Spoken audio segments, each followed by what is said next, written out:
అందరికీ నమస్కారములు. ఈరోజు ఒక కథ చెప్తాను వినండి. ఎవరిని బాధ పెట్టకూడదనే భావంతో ప్రతి విషయానికి అవును అని చెప్తున్నారా? అయితే ఈ నక్క నెమలి నీతి కథ మీకోసమే. నిజమైన ప్రేమ, మంచి మనసు ఉంటే మన వ్యక్తిత్వాన్ని కోల్పోవడం కాదు. అవసరమైనప్పుడు ధైర్యంగా వద్దు అని చెప్పడం కూడా జీవితంలో ఎంతో ముఖ్యమని ఈ కథ హృదయానికి హత్తుకునేలా తెలియజేస్తుంది. ఎవరైనా మిమ్మల్ని ఏదైనా సహాయం కోరినప్పుడు చేయలేను, నో అని చెప్పడానికి మీరు ఇబ్బంది పడుతున్నారా? అయితే ఈ నీతి కథ మీకోసమే. నిజమైన ప్రేమ ఉంటే ఇతరుల కోసం మనల్ని మనం కోల్పోవడం కాదు, మన వ్యక్తిత్వాన్ని కోల్పోకుండా ఇతరులని ప్రేమించడమే నిజమైన ప్రేమ. కొన్నిసార్లు మనం చెప్పడానికి వెనకాడే ఒక చిన్న వద్దు అనే పదం జీవితాంతం మన ప్రశాంతతను, మన గుర్తింపును కాపాడుతుంది. ఈ సత్యాన్ని వివరించే ఈ చిన్న కథ మీకోసం. ఒక అడవిలో ఒక నక్క, నెమలి స్నేహంగా ఉండేవాళ్ళు. నెమలికి ఆ నక్క అంటే చాలా ఇష్టం. నక్క ఏమి అడిగినా నెమలి చేసి పెట్టేది. ఇలా ఉండగా ఒకరోజు నక్క నెమలి దగ్గరికి వచ్చి దాని అందమైన ఈకలను ఒకటి కావాలని అడిగింది. నెమలికి అది ఒక ఈక మాత్రమే అయినప్పటికీ దానిని పీకినప్పుడు వచ్చే నొప్పి చాలా ఎక్కువ. అయినప్పటికీ నక్కకు కాదు, వద్దు, నో అని చెప్పలేకపోయింది. సరే తీసుకో, కానీ నాకు నొప్పి కలగకుండా పీకు అని చెప్పింది. నక్క ఒక ఈకను తీసుకుంది. ఆ తర్వాత రోజుల్లో కూడా నక్క ప్రతిరోజు నెమలి దగ్గరకు వచ్చి ఒక్కొక్క ఈకను అడిగి తీసుకోవడం మొదలుపెట్టింది. నాకు నొప్పిగా ఉంది, ఇంకా పీకద్దు అని నెమలి నక్కతో మొదట్లో చెప్పి ఉండవచ్చు. కానీ అలా చెబితే నక్కతో స్నేహం ఎక్కడ చెడిపోతుందో అని భయంతో నెమలి మౌనంగా ఉండిపోయింది. తన బాధను భరిస్తూ నక్కకు సహాయం చేస్తూ వచ్చింది. ఇలా ఈకను పీకుతూ పీకుతూ ఒకరోజు నెమలి ఒంటిపై ఒక్క ఈక కూడా మిగల్లేదు. ఏ రోజైతే నెమలి దగ్గర ఈకలన్నీ అయిపోయాయో ఆ రోజు నుండి నక్క నెమలిని చూడటానికి రావడం మానేసింది. కొన్ని రోజుల తర్వాత ఈకలు లేకుండా పోయినా నెమలి అడవిలో ఒంటరిగా ఒక చెట్టు కింద కూర్చొని బాధపడుతూ ఉంది. ఒకప్పుడు తన అందంతో మెరిసిపోయింది. ఇప్పుడు ఇతర జంతువుల ముందుకు రావడానికే సంకోచించింది. అప్పుడు అక్కడికి ఒక వృద్ధ గుడ్లగూబ వచ్చింది.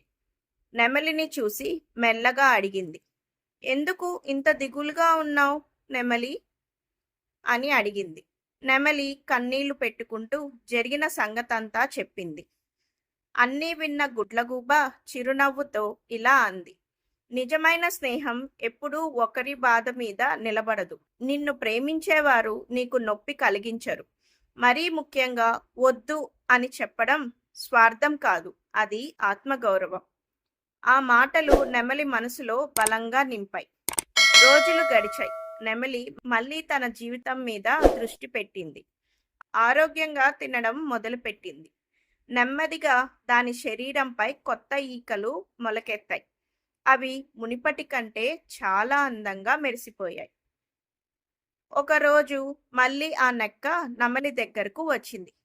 నెమలి మిత్రమా, నెమలి మిత్రమా, నీ కొత్త ఈకల్లో ఒకటి నాకిస్తావా అని అడిగింది. ఈసారి నెమలి ప్రశాంతంగా నవ్వి ఇలా అంది, స్నేహం అంటే ఒకరి మనసుని గౌరవించడం. నాకు నొప్పి కలిగే పని ఇక నేను చెయ్యను, అందుకే వద్దు అని చెప్పింది. ఆ మాటలు విన్న నక్క నిశ్శబ్దంగా అక్కడ నుంచి వెళ్ళిపోయింది. ఆ రోజు నుంచి నెమలి ఒక ముఖ్యమైన విషయం నేర్చుకుంది. మన మంచితనాన్ని కాపాడుకోవాలంటే అవసరమైనప్పుడు వద్దు అని చెప్పడం కూడా నేర్చుకోవాలి. అందుకే మనం ముందే జాగ్రత్తగా ఉండాలి. మన మనసు అంగీకరించని వాటిని నో అని చెప్పడం కూడా నేర్చుకోవాలి.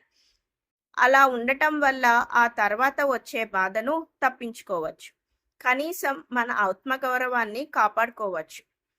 స్వార్థపూరితమైన వ్యక్తుల కోసం మీరు చేసే త్యాగాలు ఎప్పటికీ కృతజ్ఞతగా తిరిగి రావని అందరూ గుర్తించాలి. మీ దగ్గర ఇవ్వడానికి ఏమీ లేనప్పుడు వారు మీ వైపు చూడరు. కాబట్టి ఇతరుల కోసం మీ ప్రశాంతతను కోల్పోవడం ఆపండి. మీకు మీరు నిజాయితీగా ఉండండి. మొహమాటం కొద్దు ఎప్పుడు నో అని చెప్పలేకపోతే మనకు కూడా ఇక్కడ నీతి కథలో లాగా నెమలికి ఎదురైన దుస్థితే ఎదురవుతుంది. సరైన సమయంలో చెప్పే వద్దు, లేదు, నో అనే మాట మిమ్మల్ని మాత్రమే కాదు మీ గుర్తింపును కూడా కాపాడుతుంది. కొన్ని రోజుల తర్వాత నెమలి జీవితం పూర్తిగా మారిపోయింది. ఇప్పుడు అది ఎవరి కోసం తనను తాను బాధ పెట్టుకోవడం మానేసింది. అడవిలో మిగతా జంతువులు కూడా నెమలిలో వచ్చిన మార్పును గమనించాయి. ఒకరోజు ఒక చిన్న కుందేలు నెమలి దగ్గరికి వచ్చి ఇలా అడిగింది. నెమలి అక్క, అందరూ నిన్ను ఎందుకంత గౌరవంగా చూస్తున్నారు?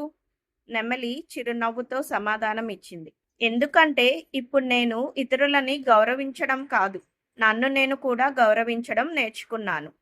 ఆ మాటలు విన్న కుందేలు ఆశ్చర్యంగా ఇలా అడిగింది. అంటే మంచి మనసు ఉండకూడదా అని అడిగింది. నెమలి తల ఊపుతూ ఇలా చెప్పింది. మంచి మనసు తప్పు కాదు, కానీ మన మంచితనం వల్లే మనకి నష్టం కలిగితే అది మంచితనం కాదు, బలహీనత అవుతుంది. అప్పుడే చెట్టు మీద కూర్చున్న వృద్ధ గుడ్లగూబ ఇలా అన్నది. మనసులో ఇష్టం లేకపోయినా ఇతరులను బాధపడతారేమో అన్న భయంతో అవును చెప్పడం చివరికి మనల్ని మనమే కోల్పోయేలా చేస్తుంది. ఆ రోజు నుంచి అడవిలోని జంతువులందరూ ఒక విషయం గుర్తుపెట్టుకున్నారు. సహాయం చేయడం గొప్ప విషయం, కానీ మన ప్రశాంతతను కోల్పోయేంత వరకు కాదు. కొంతకాలానికి మళ్ళీ ఆ నక్క అడవిలో కనిపించింది.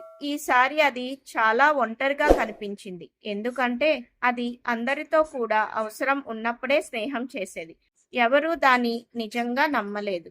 నక్క నెమలి దగ్గరికి వచ్చి ఇలా చెప్పింది.